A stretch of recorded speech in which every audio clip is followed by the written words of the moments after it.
Hello hi everyone, welcome back to the channel.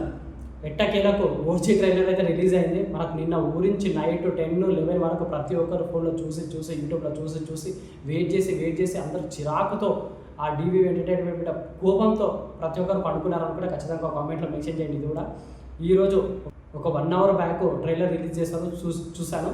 సూపర్గా ఉంది. ప్రతి ఒక్కరు చూసారా లేదా, ఎంతమంది చూసారా ట్రైలర్ని ఖచ్చితంగా కామెంట్లో మెన్షన్ చేయండి. రివ్యూలోకి వెళ్ళిపోతాం. మనము రివ్యూ ఎలా అంటే, ట్రైలర్ స్టార్ట్ అవడమే ముంబై బ్యాక్డ్రాప్లో స్టార్ట్ అవుతుంది. మనకు ముంబై ఒక గ్యాంగ్స్టర్ డ్రామా కాబట్టి ఈ సినిమా మొత్తము ముంబై గ్యాంగ్స్టర్ డ్రామా గురించి తెలియజేస్తుంది. మనకు కొంతమంది గ్యాంగ్స్టర్స్ ఉంటారు, ఆ గ్యాంగ్స్టర్స్ వాళ్ళ పోటీస్ ఉంటాయి అన్నమాట. ఎందుకంటే ఆ ఒక పొజిషన్, ఒక పెద్ద లీడర్ ఉంటారు అనమాట. అంటే ఒకటే పొజిషన్, ఎవరైనా హై క్లాస్కి వెళ్ళాలంటే ఒకటే పొజిషన్ అనమాట. అందరు దాని వాళ్ళ కింద ఉంటారు కాబట్టి ఎవరైనా హై పొజిషన్కి వెళ్ళాలనుకుంటారు. ఆ పొజిషన్ కోసం పోటీ జరుగుతుంది అనమాట. పోటీ జరిగినప్పుడు మనకు ఒక క్యారెక్టర్ ఉంటారు, సత్యనారాయణ అని చెప్పి. ఆయనకు మించి అంటే ఆయన చేతులు కూడా దాటి వెళ్ళిపోతుంది అనమాట ఆ పొజిషన్. అంత స్థాయికి వచ్చినప్పుడు ఆ పొజిషన్ కాపాడుకోవాలంటే ఒక ఒక ఒక మనిషి కావాలి వాళ్ళకు. ఆ మనిషి ఎవరు? పవన్ కళ్యాణ్ సార్ అనమాట.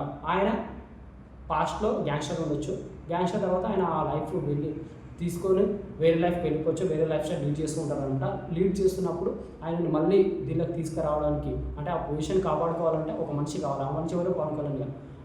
ఆయన ఇక్కడికి రావాలంటే ఆయనకు రీజన్ ఉండాలి. ఆయన ఎందుకు వస్తారు అసలుకి, దేనికోసం వస్తారు అసలు, ఆయన ఆ లైఫ్ స్టైల్ను వదిలేస్తారు, వేరే లైఫ్ స్టైల్కి ఎందుకు వెళ్తారు అసలుకి, ఆ రీజన్ ఏంటి? లేకపోతే ఫ్యామిలీ బ్యాక్డ్రాపా, లేకపోతే ఫ్యామిలీ ప్రాబ్లమా, లేకపోతే హీరోయిన్ అంటే హీరోయిన్ మనకు ప్రియాంక ఉంది కదా, ఆమె వలన, లేకపోతే దేని గురించి తెలియదు కానీ ఆయన ఆ లైఫ్ వదిలేసి వేరే లైఫ్కి వెళ్ళిపోతాడు. తర్వాత ఈయన ఈ గ్యాంగ్స్టర్కి మళ్ళీ రావాలన్నమాట. ఎందుకు రావాలి? వాళ్ళకి హెల్ప్ చేయడానికి, ఆ పొజిషన్ కాపాడుకోవాలంటే వేరే వాళ్ళ చేతిలోకి వెళ్ళిపోయింది. దాన్ని తీసుకోవాలంటే ఈయన ఒక్కరి వల్లనే అవుతుంది అనమాట. ఆయన మళ్ళీ రావాలి. ఎందుకు వస్తాడు? పొజిషన్ కాపాడాలంటే ఖచ్చితంగా పవన్ కళ్యాణ్ సార్ రావాలన్నమాట. ఆయన ఎందుకు వస్తాడు, ఆయన అసలు ఎందుకు వెళ్ళిండు, అసలు ఆ పాస్ట్ నుండి ఆయన వేరే లైఫ్ స్టైల్కి ఎందుకు లీడ్ చేసిండ్రు, ఆ లైఫ్ స్టైల్ నుండి బయటకి ఎందుకు వెళ్ళిండు అసలుకి, తర్వాత మళ్ళీ ఎందుకు వస్తాడు, వీళ్ళని కాపాడుకోవడానికి, పొజిషన్ కాపాడడానికి మళ్ళీ ఎందుకు వస్తాడు, ఆ రీజన్ మొత్తం మనం సినిమాలో తెలుసుకోవచ్చు అనమాట. అయితే పవన్ కళ్యాణ్ గారు వచ్చేటట్లు మనకు ఇమ్రాన్ హష్మీకి ఒక ఫోన్ వస్తుంది అనమాట. నేను మళ్ళీ ముంబైలో అడుగు పెడుతున్నానని చెప్పి. ఆ బేస్ ఎలా ఉందంటే, ఆ బేస్ వింటుంటే పిచ్చెక్కిపోతుంది అనమాట. అంత బేస్ ఉంది ఆ వాయిస్లో. ఆ బేస్ వింటుంటే మనకు థియేటర్లో కనిపిస్తుంది. ఆ అల్లర్లేదో మనకు ఖచ్చితంగా చూసి తెలుసుకోవచ్చు మీరు అందరూ. అలాగే ఆ మెయిన్గా సినిమాకు ప్రాణం పెట్టింది మాత్రం సుజిత్, మ్యూజిక్ డైరెక్టర్ అనమాట. ఇది కూడా నిన్న ఈవెంట్లో పవన్ కళ్యాణ్ సార్ చెప్పారనమాట. మెయిన్గా వీళ్ళిద్దరే ఈ సినిమాకు ప్రాణం అనమాట. హీరో తర్వాత వీళ్ళిద్దరే ప్రాణం అనమాట. ఎందుకంటే మెయిన్గా సుజిత్ అంటే ప్రాణం పెట్టి తీసింది సాహో తర్వాత. మ్యూజిక్ డైరెక్టర్ ఎందుకంటే మెయిన్గా ఆయన కొత్తగా మ్యూజిక్ ఇచ్చిందనమాట. సినిమా కొత్తగా ఇచ్చిందనమాట.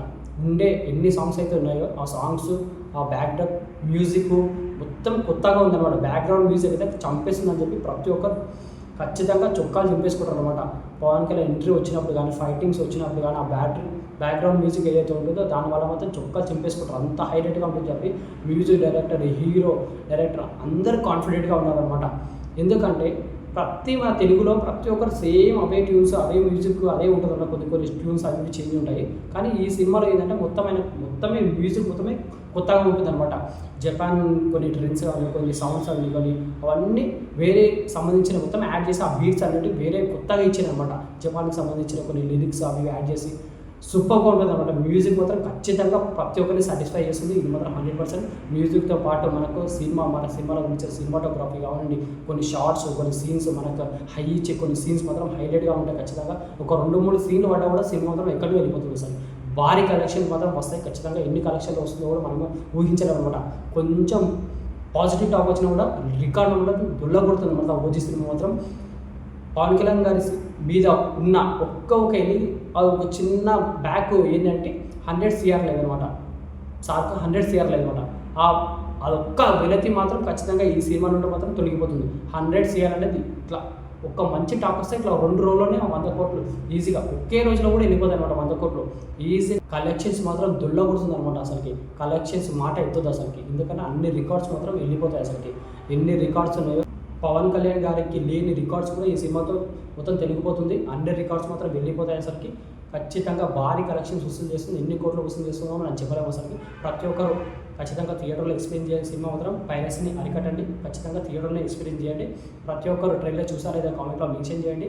అలాగే ఎంతమంది టికెట్ బుక్ చేసుకున్నారు, ఎంతమంది బెనిఫిట్ షోకి వెళ్తున్నారు, ఎంతమంది ఫస్ట్ షోకి వెళ్తున్నారు ఖచ్చితంగా కామెంట్లో మెన్షన్ చేయండి. నేను సినిమా చూసిన తర్వాత ఆ రివ్యూ కూడా నేను ఛానల్లో పోస్ట్ చేసి చూసి తెలుసుకోండి. ప్రతి ఒక్కరు ఎంతమంది సినిమాకి వెళ్తున్నారు, ఎంతమంది పవన్ కళ్యాణ్ ఫ్యాన్స్ ప్రతి ఒక్కరు కామెంట్లో మెన్షన్ చేయండి. ప్రతి ఒక్కరు మన ఛానల్ని సబ్స్క్రైబ్ చేసుకొని ఇలాంటి వీడియోస్ వస్తూనే ఉంటే మన ఛానల్ ద్వారా చూసి తెలుసుకోవచ్చు మీరు. Thank you all.